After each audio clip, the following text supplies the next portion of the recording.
Hey guys, what's up? So I actually got a request asking to see my spice rack or my spice cabinet. I don't have a rack, but I do have all my stuff here in a cabinet. So I wanted to tell you guys how I organized it and what spices I have because the person that requested this said that that would be really helpful. So first of all, at the top of my shelf here, I do have some of my baking items like honey and Splenda and some sprinkles. And in the very, very back, which I'm kind of short, so I'm tippy-toeing, I have my extra spices that are kind of just there so I can refill my little containers that you just saw. So to go quickly through this rack, I first want to show you guys my containers here. I got these at the dollar store and they came with a pack of 10 for $1. So the Dollar Tree can be your best friend for the house. I mean, I love the Dollar Tree. Like, I go there all the time. If they don't have it there, then I'll go somewhere else. But these are really cute. They're just little mini Tupperwares.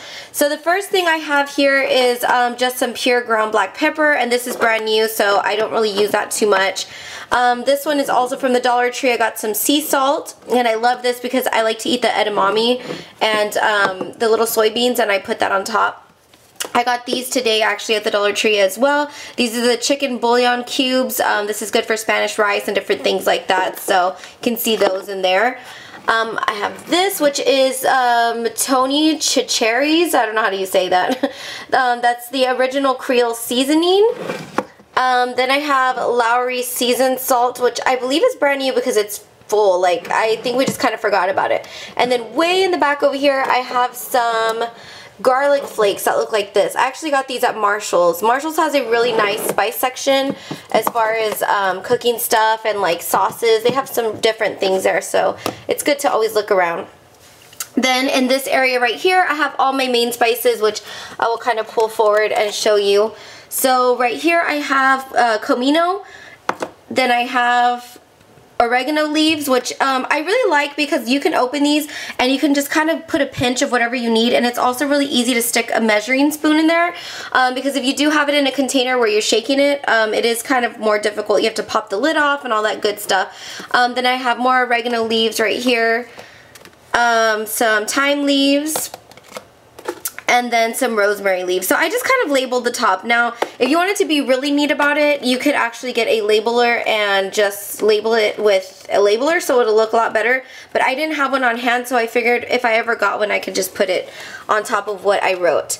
Then the second row here, sorry I'm a little bit shaky, I have Italian seasoning. I love to use that for all my Italian dishes, like in the meat and stuff like that as far as sauces. Garlic powder, I love garlic. I actually have like 3 of them in the top shelf in the back.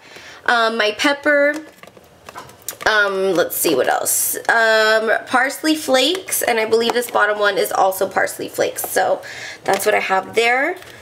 And then when I bought these, I actually didn't know what I was going to use them for, and then when I was organizing this, because I've been spring cleaning, it just came to mind that this would be a really good system, and it worked out really well. I've already cooked, and it's not overwhelming to kind of pull these little things out. Then I have onion powder, lemon pepper, which this is from the Dollar Tree as well, and oh my gosh, this stuff melts beautifully on fish. Like, it is so good.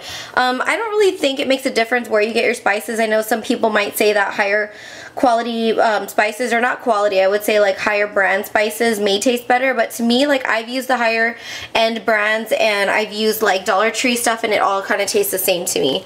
Now there is a big difference between fresh and, like, of course dried, like parsley flakes and things like that, but as far as like the dried stuff, I really have found no difference when I'm cooking. So then I have my crushed red pepper,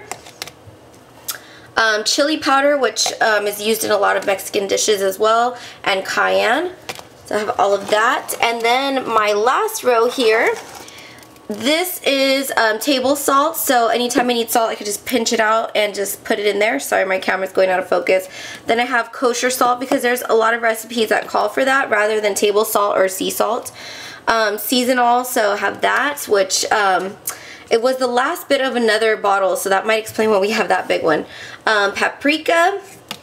And I also have basil. So the one thing I need to get is nutmeg. I need to get nutmeg and stick that up there. I'm missing that. But so far, so good. When I have a recipe that I need to make, I pretty much have all the spices that I need on hand. So I just pretty much buy spices. Like when I first started my collection, when I first got married, I just started buying spices as I needed them, and it can be a little pricey when you're first shopping for them, but as you get your collection going, you find that you really don't need to go shopping for that stuff anymore, so the shopping trips become cheaper and cheaper. So this is my collection, so if anybody else has their spice rack collection or has a suggestion of something that I may need to add in my collection, please let me know down below or submit your video response, and I'd love to see it. Thank you guys so much. I'll see you in my next video. Bye.